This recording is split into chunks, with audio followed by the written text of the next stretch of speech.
ನಮಸ್ತೆ ಎಲ್ಲರಿಗೂ.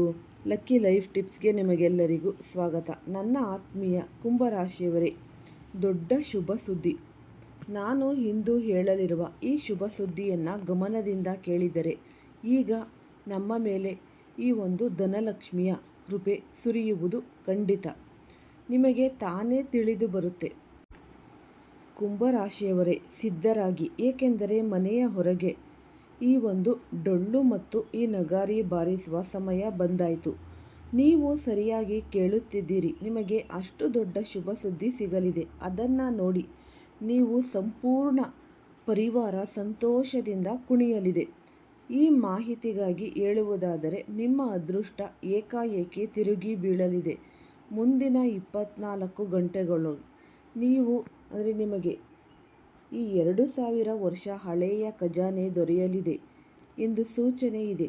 ಹೌದು, ತಾಯಿ ಲಕ್ಷ್ಮೀದೇವಿಯ ಧನಲಕ್ಷ್ಮಿಯ ಈ ವಿಶೇಷ ಕೃಪೆಯಿಂದ ಮುಂದಿನ ಈ 24 ಗಂಟೆಗಳೊಳಗೆ ನಿಮಗೆ ಈ ಒಂದು 2000 ವರ್ಷ ಹಳೆಯ ಖಜಾನೆ ದೊರೆಯುತ್ತೆ. ನಿಮಗೆ ಕೋಟ್ಯಾಂತರ ಈ ಧನ ದೊರೆಯಲಿದೆ. ನನ್ನ ಸಾಧಕರೇ, ನಿಮಗೆ ಯಾವಾಗಲೂ ನಮ್ಮ ಅದೃಷ್ಟದಲ್ಲಿ ಏನೂ ಬರೆಯಲಾಗಿಲ್ಲ ಎಂಬ ಭಾವನೆ ಬರುತ್ತಿತ್ತು. ನೀವು ದೇವರ ಕೃಪೆ ನಮ್ಮ ಮೇಲೆ ಇಲ್ಲ ಎಂದು ಯೋಚಿಸುತ್ತಿದ್ದಿರಿ. ಆದರೆ ಹೀಗೆ ಯೋಚಿಸುತ್ತಿದ್ದರೆ ಇಂದಿನಿಂದಲೇ ಮತ್ತು ಈ ಕ್ಷಣದಿಂದಲೇ ಆ ಯೋಜನೆಯನ್ನು ನಿಲ್ಲಿಸಿ. ಏಕೆಂದರೆ ನಿಮಗಾಗಿ ನಿಮ್ಮ ಕಲ್ಪನೆಗಿಂತಲೂ ಈ ದೊಡ್ಡ ಶುಭ ಸುದ್ದಿ ಬರಲಿದೆ. ನೀವು ಜೀವನದಲ್ಲಿ ತುಂಬ ಸಹಿಸಿದ್ದೀರಿ. ಈ ಜನರ ಮಾತುಗಳು ತಮ್ಮವರ ದೂರವಾಗುವುದು, ತುಂಬ ಶ್ರಮಪಟ್ಟು ಫಲ ಸಿಗದಿರುವುದು, ಅದರ ಕಾರಣದಿಂದ ನೀವು ಬಹುಶಃ ಅದೃಷ್ಟ ನಿಮ್ಮ ಜೊತೆ ಇಲ್ಲ ಎಂದು ನಂಬಿಕೊಂಡಿದ್ರಿ. ಆದರೆ ನಿಜ ಏನು ಗೊತ್ತಾ, ಅದೃಷ್ಟ ಎಂದಿಗೂ ಈ ಒಂದು ಕೆಟ್ಟ ರದ್ದಾಗಿರುವುದಿಲ್ಲ. ಸರಿಯಾದ ಸಮಯ ಬರಲು ಸ್ವಲ್ಪ ತಡವಾಗುತ್ತೆ ಅಷ್ಟೇ. ಈಗ ಆ ಸಮಯ ನಿಮ್ಮ ಬಾಗಿಲಿಗೆ ಬಂದಿದೆ. ಈ ದೇವರು ನಿಮ್ಮ ಸಹನೆ ಮತ್ತು ನಿಮ್ಮ ಈ ಒಂದು ಶ್ರಮ, ನಿಮ್ಮ ಒಂದು ನಿರೀಕ್ಷೆಯನ್ನು ಎಲ್ಲವನ್ನೂ ನೋಡ್ತಾ ಇದ್ದಾನೆ. ಈಗ ಅದರ ಫಲ ನಿಮಗೆ ಸಿಗಲಿರುವ ಒಂದು ಸಮಯ ಬಂದಾಯಿತು. ಏಕಾಏಕಿ ನೀವು ಯೋಚಿಸಿದ ಅವಕಾಶಗಳು ಮರಳಿ, ನಿಂತಿದ್ದ ಹಣ ಮರಳಿ ಸಿಗುತ್ತೆ. ಈ ಕೆಲಸದಲ್ಲಿ ಪ್ರಗತಿಯಾಗುತ್ತೆ. ಸಂಬಂಧಗಳಲ್ಲಿ ಸಂತೋಷ ಮರಳಿ ಬರುತ್ತೆ ಮತ್ತು ಹಣದ ಸಮಸ್ಯೆ ಶಾಶ್ವತವಾಗಿ ದೂರವಾಗುತ್ತೆ. ಗಮನದಲ್ಲಿರಲಿ, ದೇವರು ನಿಜವಾದ ಭಕ್ತರನ್ನು ಎಂದಿಗೂ ಒಬ್ಬರನ್ನಾಗಿ ಬಿಡುವುದಿಲ್ಲ. ಅವರು ಕೇವಲ ಸರಿಯಾದ ಸಮಯದವರೆಗೆ ಕಾಯಿಸುತ್ತಾರೆ ಮತ್ತು ನಿಮ್ಮ ಆ ಸಮಯ ಈಗ ಬಂದಿದೆ. ಆದರೆ ಒಂದು ವಿಷಯ ನೆನಪಿಡಿ, ಈ ಶುಭ ಸುದ್ದಿಯನ್ನು ಸಂಪೂರ್ಣವಾಗಿ ಪಡೆಯಲು ಮನಸ್ಸಿನಿಂದ ಈ ಭಯ, ಅನುಮಾನ ಮತ್ತು ನಕಾರಾತ್ಮಕ ಚಿಂತನೆಯನ್ನು ತೆಗೆದು ಹಾಕಬೇಕು. ಏಕೆಂದರೆ ನಂಬಿಕೆ ಇರುವ ಜಾಗದಲ್ಲೇ ಅದ್ಭುತಗಳು ನಡೆಯೋದು.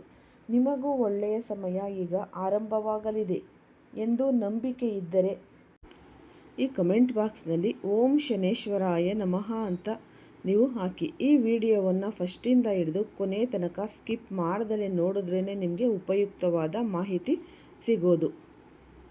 ಈ ವಿಡಿಯೋ ಹೆಚ್ಚಾಗಿ ಈ ರಾಶಿಯವರಿಗೆ ಎಲ್ಲರಿಗೂ ಕೂಡ ಶೇರ್ ಮಾಡಿ. ನಿಮ್ಮ ಜೀವನ ಈಗ ಬದಲಾಗಲಿದೆ ಮತ್ತು ತಾಯಿ ಧನಲಕ್ಷ್ಮಿಯ ಕೃಪೆಯಿಂದ ನಿಮಗೆ ಕೋಟ್ಯಾಂತರ ಮೌಲ್ಯದ ಈ ಒಂದು ಪಾರಂಪರಿಕ ಖಜಾನೆ ದೊರೆಯಲಿದೆ. ಈಗ ಒಂದು ಮಾತನ್ನು ಗಮನದಿಂದ ಕೇಳಿ.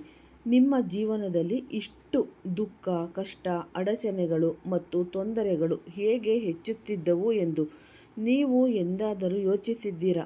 ಈ ಬಹುಶಃ ನೀವು ಸಾಧ್ಯನೇ ಇಲ್ಲ. ಈಗ ನಾವು ನಿಮಗೆ ಹೇಳುತ್ತೇವೆ, ನಿಮ್ಮ ಜೀವನದಲ್ಲಿ ಇಷ್ಟು ದುಃಖ, ಒತ್ತಡ ಮತ್ತು ಸಂಕಟಗಳು ಯಾರ ಕಾರಣದಿಂದ ಬರುತ್ತಿದ್ದವು ಮತ್ತು ನಿಮ್ಮ ಎಲ್ಲ ಸಂತೋಷಗಳು ಏಕೆ ಕಳೆದು ಹೋಗಿದ್ದವು? ಹಾಗಾಗಿ ಏಕೆಂದರೆ ನಿಮ್ಮ ಮನೆಯ ಬಾಗಿಲಿನ ಬಳಿ ಈ ಒಂದು ಮಾಟ ಮಂತ್ರವನ್ನು ಮಾಡಿಸಿ ಬಂಧಿಸಿಟ್ಟಿದ್ದಾರೆ. ಈ ಹೆಸರಿನ ಒಬ್ಬ ಸಂಬಂಧಿ ಇದನ್ನು ಮಾಡಿರೋದು. ಇಂದು ಆ ಸಂಬಂಧಿಯ ಸಂಪೂರ್ಣ ಪರಿಚಯವನ್ನು ನಿಮ್ಮ ಮುಂದೆ ಇಡಲಾಗುತ್ತೆ. ಅವರ ಹೆಸರೇನು, ನಿಮ್ಮೊಂದಿಗೆ ಅವರ ಸಂಬಂಧ ಏನು ಎಂಬುದನ್ನು ವಿವರಿಸಲಾಗುತ್ತೆ. ಆದರೆ ಮೊದಲು ನಿಮಗೆ ಒಂದು ವಿಷಯ, ನೀವು ಸಾಮಾನ್ಯವಾಗಿ ಈ ಹೊರಗಿನವರ ಮೇಲೆ ಅನುಮಾನ ಪಡುತ್ತೀರಿ. ಇವನು ಈ ನನ್ನ ಕೆಡಕನ್ನು ಮಾಡಬಹುದು ಎಂದು. ಆದರೆ ನಿಮ್ಮ ಸಂಬಂಧಿಕರನ್ನು ನೀವು ಎಂದಿಗೂ ಅನುಮಾನದಿಂದ ನೋಡೇ ಇಲ್ಲ. ನಿಮಗೆ ಅನಿಸುತ್ತದೆ, ಇವನು ನನ್ನವನಲ್ಲವೇ, ನನ್ನ ಮಾವನ ಮಗ, ನನ್ನ ಅತ್ತೆ ಮಗ ಇರಬಹುದು, ಈ ರೀತಿ ನನ್ನ ಚಿಕ್ಕಮ್ಮನ ಮಗ. ಇದೇ ಸಂಬಂಧದಲ್ಲಿ ಕೆಲವರು ಈ ರೀತಿ ಈ ಕುರಿಯ ಚರ್ಮ ತೊಟ್ಟಿನವನಾಗಿರಬಹುದು. ಇಂದು ನಿಮ್ಮ ಕಣ್ಣಿನ ಮೇಲಿರುವ ನಂಬಿಕೆಯ ಪಟ್ಟಿ ತೆಗೆದು ದೊಡ್ಡ ಸತ್ಯವನ್ನು ನೀವು ಮುಂದೆ ಇಡಬೇಕು. ಆದ್ದರಿಂದ ಈ ವಿಡಿಯೋವನ್ನು ನೀವು ನಿರ್ಲಕ್ಷಿಸಬೇಡಿ, ಗಮನ ಇಟ್ಟು ಆಲಿಸಿ, ಸಂಪೂರ್ಣವಾಗಿ ಕೊನೆಯವರೆಗೆ ನೋಡಿ. ಜೀವನದಲ್ಲಿ ಒಳ್ಳೆಯ ಜನರ ಜೊತೆ ಸದಾ ಕೆಟ್ಟದ್ದು ನಡೆಯುವುದಿಲ್ಲ. ನೀವು ಸದಾ ದೇವರ ಭಕ್ತಿ ಮಾಡಿದ್ದೀರಿ, ದೇವಾಲಯಕ್ಕೂ ಹೋಗ್ತೀರಾ, ಈ ದೇವರ ನಾಮಸ್ಮರಣೆ ಮಾಡ್ತೀರಾ, ಹಿರಿಯರ ಆಶೀರ್ವಾದ ಪಡಿತೀರಾ, ಈ ವೃದ್ಧರಿಗೆ ಗೌರವ ಕೊಡ್ತೀರಾ. ರಸ್ತೆಯಲ್ಲಿ ಯಾವುದಾದರೂ ಪ್ರಾಣಿ ಕಂಡರೆ ಅದಕ್ಕೆ ಈ ಒಂದು ಬಿಸ್ಕೆಟು ಅಥವಾ ಅನ್ನ ಏನೋ ಒಂದು ನಿಮ್ಮ ಕೈಲಾಗಿದ್ದು ಸಹಾಯ ಕೂಡ ಮಾಡ್ತೀರಾ. ಪರಮಾತ್ಮನು ನಿಮಗೆ ಒಳ್ಳೆಯ ಹೃದಯದ ವ್ಯಕ್ತಿ ಎಂದು ತಿಳಿದಿದ್ದಾನೆ. ನೀವು ಯಾರಿಗೂ ಕೆಡುಕು ಯೋಚಿಸಿಲ್ಲ, ಯಾರಿಗೂ ದ್ರೋಹ ಮಾಡಿಲ್ಲ, ಯಾರನ್ನು ಕೂಡ ಮೋಸ ಮಾಡಿಲ್ಲ. ಹಾಗಾದರೆ ದೇವರು ನಿಮ್ಮೊಂದಿಗೆ ಕೆಟ್ಟದ್ದು ನಡೆಯಲು ಹೇಗೆ ಬಿಡಬಹುದು? ಆದ್ದರಿಂದಲೇ ನೀವು ನಿಮ್ಮ ಈ ಒಂದು ಒಳ್ಳೆಯತನವನ್ನು ಈ ದೇವರು ಈ ಮೇಲೆ ಕುತ್ಕೊಂಡು ನೋಡ್ತಾ ಇರ್ತಾರೆ ಅನ್ನೋದು 100ಕ್ಕೆ 100 ಪಟ್ಟು ನಿಮ್ಮ ವಿಷಯದಲ್ಲಿ ನಿಜ ಆಯಿತು. ಈ ಒಂದು ವಿಡಿಯೋ ನಿಮ್ಮ ಮುಂದೆ ಬಂದಿದೆ ಅಂದರೆ ನೀವು ಕೂಡ ತುಂಬಾ ಅದೃಷ್ಟವಂತರು ಅಂತಲೇ ಅನ್ನಬಹುದು. ಇದು ನಿಮಗೆ ಮಾರ್ಗದರ್ಶನ ಕೊಡಬಹುದು, ಎಚ್ಚರಿಕೆ ಕೊಡಬಹುದು, ಉಪಾಯಗಳನ್ನು ನಿಮಗೆ ತಿಳಿಸಬಹುದು, ನಿಮ್ಮ ಭವಿಷ್ಯವನ್ನು ಈ ಒಂದು ಪ್ರಕಾಶಮಯ ಮಾಡಬಹುದು. ಆದ್ದರಿಂದ ನೀವು ಏನಪ್ಪ ಮಾಡಬೇಕು, ನಾನು ಮತ್ತೊಂದು ಸಲ ಹೇಳ್ತಾ ಇದ್ದೀನಿ, ಈ ವಿಡಿಯೋನ ಕೊನೆಯವರೆಗೂ ನೀವು ಆಲಿಸಿ. ನಿಮ್ಮ ಜೀವನದ ಪ್ರತಿಯೊಂದು ಶತ್ರುವು ಸದಾಕಾಲಕ್ಕೆ ಅಂತ್ಯವಾಗುತ್ತದೆ. ಆದರೆ ನೀವು ಅಹಂಕಾರ ತೋರಿಸಿ ದೇವರ ಸಂಕೇತವನ್ನು ತಳ್ಳಿಹಾಕಿ ವಿಡಿಯೋವನ್ನು ಪೂರ್ಣವಾಗಿ ನೋಡದಿದ್ದರೆ ಅದೇ ತಪ್ಪು ಮುಂದಿನ ದಿನಗಳಲ್ಲಿ ನಾಶ ತರಬಹುದು. ಹೀಗಾಗಿ ನಿಮ್ಮ ಜೀವನದ ಈ ಒಂದು ಕೇವಲ ನಿಮಿಷಗಳನ್ನು ನೀಡಿ ಈ ವಿಡಿಯೋಗೆ. ತಾಯಿ ಧನಲಕ್ಷ್ಮಿ ಆಶೀರ್ವಾದ ಸದಾ ನಿಮ್ಮ ಮನೆಯಲ್ಲಿ ನೆಲೆಸುತ್ತೆ. ನಿಮ್ಮ ಮೇಲೆ ಯಾವುದೇ ಒಂದು ಈ ಕಪ್ಪು ಜಾದು ಪರಿಣಾಮ ಬೀರುವುದಿಲ್ಲ. ನಿಮ್ಮ ಜೀವನದಲ್ಲಿ ದೊಡ್ಡ ಬದಲಾವಣೆ ತರಲು ಬಂದಿದೆ, ಏಕೆಂದರೆ ದೇವರು ನಿಮಗೆ ದಾರಿ ತೋರಿಸಲು ಬರುತ್ತಿದ್ದಾರೆ. ನಿಮಗೆ ಸರಿಯಾದ ಸಲಹೆ ನೀಡ್ತಾರೆ ಮತ್ತು ನಿಮ್ಮವರೇ ಅಲ್ಲದ ಕೆಲವು ಬಂಧುಗಳಿಂದ ನಿಮ್ಮನ್ನು ರಕ್ಷಿಸಲಿದ್ದಾರೆ. ಅವರು ನಿಮ್ಮಂತೆಯೇ ನಟನೆ ಮಾಡುತ್ತಿದ್ದಾರೆ ಮಾತ್ರ.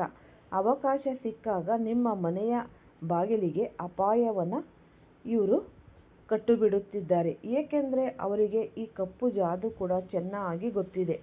ನೀವು ಒಂದು ಚಿಕ್ಕ ತಪ್ಪು ಮಾಡಿದ್ದೀರಿ, ನಿಮ್ಮ ಮನೆಯ ಒಂದು ವಸ್ತುವನ್ನು ಅವರಿಗೆ ಕೊಟ್ಟಿದ್ದೀರಿ, ನಿಮ್ಮ ಯಾವುದೋ ಗುಪ್ತ ವಿಚಾರವನ್ನು ಹೇಳಿಬಿಟ್ಟಿದ್ದೀರ. ಅದು ನಿಮ್ಮ ಜೀವನದ ದೊಡ್ಡ ಮೂರ್ಖತನ ಆಗಿರಬಹುದು. ಆದ್ದರಿಂದ ನೀವು ತುಂಬ ಎಚ್ಚರಿಕೆಯಿಂದ ಜಾಗ್ರತೆಯಿಂದ ಅವರ ಹತ್ತಿರ ನೀವು ನಡೆದುಕೊಳ್ಬೇಕು. ಸಂಕಷ್ಟದಿಂದ ನೀವು ದೂರವಾಗ್ತೀರ. ನಿಮ್ಮ ಜೀವನದ ದೊಡ್ಡ ಕನಸು ಖಂಡಿತ ಪೂರ್ಣವಾಗುತ್ತೆ. ಸಾಮಾನ್ಯವಾಗಿ ಇಲ್ಲಿ ಒಳ್ಳೆಯರಾದವರು, ತುಂಬಾ ಶುದ್ಧ ಮನಸ್ಸಿದ್ದವರಿಗೆ ದೇವರು ಅವರೊಂದಿಗೆ ಎಂದಿಗೂ ಕೆಡುಕು ಆಗಲು ಬಯಸೋದೇ ಇಲ್ಲ. ಆದರೆ ಜೀವನದಲ್ಲಿ ನಾವು ಮುಂದೆ ಸಾಗಿದಾಗ, ಯಶಸ್ಸು ಪಡೆದಾಗ, ನಮ್ಮ ಶ್ರಮದಿಂದ ಏನಾದರೂ ಸಾಧಿಸಿದಾಗ ಅಥವಾ ಸ್ವಲ್ಪ ಹಣ ಸಂಪಾದಿಸಲು ಆರಂಭಿಸಿದಾಗ ನಮ್ಮ ತಂದೆ ತಾಯಿ ಬಹಳ ಸಂತೋಷ ಪಡ್ತಾರೆ, ಏಕೆಂದರೆ ಅವರು ನಮಗೆ ಜನ್ಮ ನೀಡಿದ್ದಾರೆ. ಆದರೆ ನಿಮ್ಮ ಬಂಧುಗಳು ನಿಮ್ಮನ್ನು ಬಾಲ್ಯದಿಂದ ಬೆಳೆದಂತೆ ನೋಡಿದವರು, ನಿಮ್ಮ ಜೊತೆಯವರು, ನಿಮ್ಮ ಅಣ್ಣ ತಂಗಿಯರಂತೆ ಕಾಣುವರು. ವಾಸ್ತವದಲ್ಲಿ ನಿಮ್ಮ ಯಶಸ್ಸನ್ನು ನೋಡಿ ಸದಾ ಸಂತೋಷ ಪಡುವುದಿಲ್ಲ. ಕುಟುಂಬದಲ್ಲಿ ಅವರಿಗೂ ಹೆಸರಿದೆ, ಕುಟುಂಬದವರು ಅವರನ್ನು ತಿಳಿದಿದ್ದಾರೆ ಮತ್ತು ನೀವು ಅವರನ್ನು ಮೀರಿ ಮುಂದೆ ಹೋದಾಗ ಸಹಜವಾಗಿ ಅವರು ನಿಮ್ಮ ಮೇಲೆ ಅಸೂಯೆ ಪಡಲು ಪ್ರಾರಂಭಿಸುತ್ತಾರೆ. ಅವರು ಹೇಗೆ ಯೋಚಿಸುತ್ತಾರೆ, ನಮ್ಮ ಮಕ್ಕಳು ಇಷ್ಟು ಮಾಡಿಲ್ಲ, ಇವನು ಇಷ್ಟು ಮುಂದೆ ಹೇಗೆ ಹೋದ, ಇವನು ಯಾವ ಈ ಒಂದು ಔಷಧಿ ತಿಂದ, ದೇವರು ಇವನಿಗೆ ಯಾವ ಆಶೀರ್ವಾದ ಕೊಟ್ಟರು, ನಮಗೆ ಸಿಗದಿದ್ದು, ಹೀಗೆ ಅನೇಕ ಕಲ್ಪನೆಗಳನ್ನು ಅವರು ಮಾಡತೊಡ್ತಾರೆ. ನೀವು ಎಷ್ಟು ಶ್ರಮ ಪಟ್ಟಿದ್ದೀರಿ, ಎಷ್ಟು ಗೌರವ ಗಳಿಸಿದ್ದೀರಿ. ಈ ಬಾಲ್ಯದಿಂದ ಇಂದಿನವರೆಗೆ ಎಷ್ಟು ಕಳೆದುಕೊಂಡಿದ್ದೀರಿ ಅಲ್ವಾ? ಎಷ್ಟು ತ್ಯಾಗ ಮಾಡಿದ್ದೀರಿ. ಇದನ್ನು ಅವರು ತಿಳಿಯೋದೇ ಇಲ್ಲ. ಏಕೆಂದರೆ ಅವರು ನಿಮ್ಮ ಯಶಸ್ಸನ್ನು ಮಾತ್ರ ನೋಡೋದು, ನಿಮ್ಮ ಹಣವನ್ನು ಮಾತ್ರ ನೋಡೋದು. ನಿಮ್ಮ ಕಾಲಿನ ಗಾಯಗಳನ್ನು ಅವರು ಎಂದಿಗೂ ನೋಡಿಲ್ಲ. ಇಂತಹ ಅನೇಕ ದ್ರೋಹಿಗಳು ನಿಮ್ಮ ಜೀವನದಲ್ಲಿದ್ದಾರೆ. ಇದನ್ನು ಹೇಳಲು ನಮಗೆ ಯಾವ ಸಂಕೋಚವೂ ಇಲ್ಲ. ಇವರಲ್ಲಿ ನಿಮ್ಮ ರಕ್ತ ಸಂಬಂಧಿಕರು ಆಗಿರಬಹುದು. ಈ ಕೃಷ್ಣದೇವರು ಈ ಭಗವದ್ಗೀತೆಯಲ್ಲಿ ಸ್ಪಷ್ಟವಾಗಿ ಹೇಳಿದ್ದಾರೆ. ಅರ್ಜುನ ಕೇಳಿದಾಗ ಕಲಿಯುಗದಲ್ಲಿ ನಾವು ಏನು ನೋಡ್ತೇವೆ, ಈ ಕಲಿಯುಗ ಹೇಗಿರುತ್ತೆ? ಶ್ರೀಕೃಷ್ಣನು ಹೇಳ್ದ, ಸತ್ಯಯುಗದಲ್ಲಿ ಸಹೋದರ ನಿನಗಾಗಿ ಪ್ರಾಣ ಕೊಡಲು ಸಿದ್ಧನಾಗಿರುತ್ತಾನೆ. ಹಾಗೆಯೇ ಈ ರಾಮರವರಿಗೆ ವನವಾಸಕ್ಕೆ ಕಳುಹಿಸಲಾಯಿತು.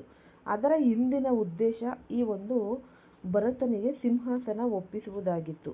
ಇದೇ ಅವರ ತಾಯಿ ಒಂದು ಕೈಕೆಯವರ ಇಚ್ಛೆ.